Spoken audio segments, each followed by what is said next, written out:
কয়েক দশক আগে ভারতের ইতিহাসে ঘটে এক কলঙ্কজনক ঘটনা। রাম মন্দিরের ধোঁয়া তুলে ভাঙা হয় ঐতিহাসিক বাবরি মসজিদ। এরপর বহু জল গড়ে।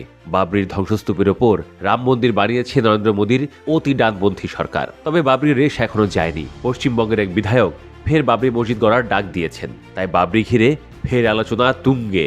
আর ঠিক সেখানে দাঁড়িয়েই ফিরছে ইতিহাস। সামনে আসছে বাবরিতে আঘাত হানা বলবীর সিং আর যোগেন্দ্র পালের কথা। বাবরি ভাঙার ঘটনায় অংশ নিয়েছিলেন দুই তরুণ, বলবীর সিং আর যোগেন্দ্র পাল। দুজনেই তখন শিবসেনার সক্রিয় কর্মী। অযোধ্যায় মসজিদে গম্বুজ উঠে হাতে শাবল চালিয়েছিলেন তারা।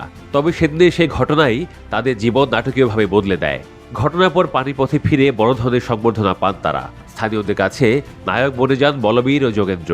মসজিদের চূড়া থেকে দুটি ইট এনে সাজানো হয়েছিল শিবসেনার অফিসে। কিন্তু বাহবাই যে শেষ কথা নয়, সেটা বুঝতে সময় লাগেনি বলবীরের। বাড়ি ফিরতে ধাক্কা খেলেন তিনি। তার বাবা দৌলত রাম তাকে স্পষ্ট বলে দেন, এ বাড়িতে হয় তুমি থাকবে, না হলে আমি। শেষ পর্যন্ত বাড়ি ছাড়েন বলবীর। স্ত্রীও তার সঙ্গে যেতে রাজি হননি। পুরনো জীবনের সঙ্গে এক ঝটকায় সব সম্পর্ক ছিন্ন হয়ে যায়। এরপর শুরু হয় অনিশ্চিত একাকী জীবন। ভবঘুরের মতো ঘুরে বেড়াতেন বলবীর। লম্বা দাড়িওয়ালা কোনো মুসলিম দেখলে ভয় পেতেন তিনি। একসময় বাড়ি ফিরে শুনতে পান তার বাবা আর নেই। বাবরি ভাঙার দুঃখেই তার মৃত্যু হয়েছে, এ কথা শুনে ভেঙে পড়েন বলবীর। অন্যদিকে নিজের সঙ্গে যোগেন্দ্র পালের খোঁজ দিতে গিয়ে বলবীর জানতে পারেন আরো বিস্ময়কর এক সত্য। যোগেন্দ্র নাকি প্রায়শ্চিত্তের জন্য মুসলিম হয়ে গেছেন। কারণ মসজিদ ভাঙার পর থেকেই তার মানসিক অস্থিরতা বাড়তে থাকে। মনে হতে থাকে বড় পাপ করেছেন। সে পাপ মোচনের পথ হিসেবে বেছে নেন ইসলাম গ্রহণ। যোগেন্দ্রের মুখে এসব শোনার পর বলবীর আর অপেক্ষা করেননি। সৌদে পথে গিয়ে মাওলানা কালিম সিদ্দিকের কাছে দীক্ষা নেন। নতুন পরিচয় হিসেবে মোহাম্মদ আমির গ্রহণ করেন। রাখেন লম্বা দাড়ি, নিয়মিত মসজিদে যান, ভোরে ফজরের আজান দেন। আল্লাহর জিকিরে শান্তি খুঁজে পান তিনি। বলবীর জানান, তাদের পরিবার কখনোই উগ্র হিন্দু ছিল না। বাবা দৌলত রাম ছিলেন গান্ধীবাদী। আশপাশের মুসলমানদের আগলে রাখতেন সব সময়। ঘরে গীতা থাকলেও কেউ পড়তেন না, মন্দিরেও যাওয়া হতো না।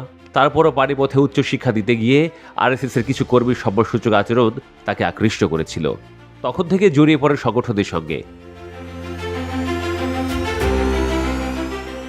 রোহতক মহর্ষি বিশ্ববিদ্যালয় থেকে ইতিহাস, রাষ্ট্রবিজ্ঞান ও ইংরেজিতে এবি ডিগ্রি নেওয়া বলবীর কিছুদিন পর বিয়ে করেন। কিন্তু বাবরি ভাঙার পর সে দাম্পত্যও ভেঙে যায়। ইসলাম গ্রহণের পর বলবীর বিশেষ প্রতিজ্ঞা করেন। বলেন, বাবরি মসজিদ ভাঙার প্রায়শ্চিত্ত হিসেবে তিনি ভারতের ভেঙে পড়া 100টি মসজিদ সংস্কার করবেন।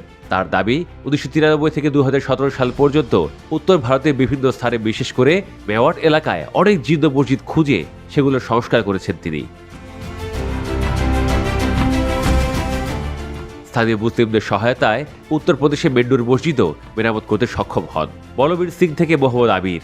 এই রূপান্তর শুধু ধর্ম পরিবর্তনের গল্প নয়, গভীর অনুতাপ, অপরাধবোধ ও আত্মশান্তির সন্ধানের গল্প। বাবরি মসজিদ ভাঙার দিনে যে দুজন একই পথে হাঁটছিলেন, পরিণতিতে তাদের পথই দুজনকে নিয়ে গেছে ভিন্ন পরিচয়।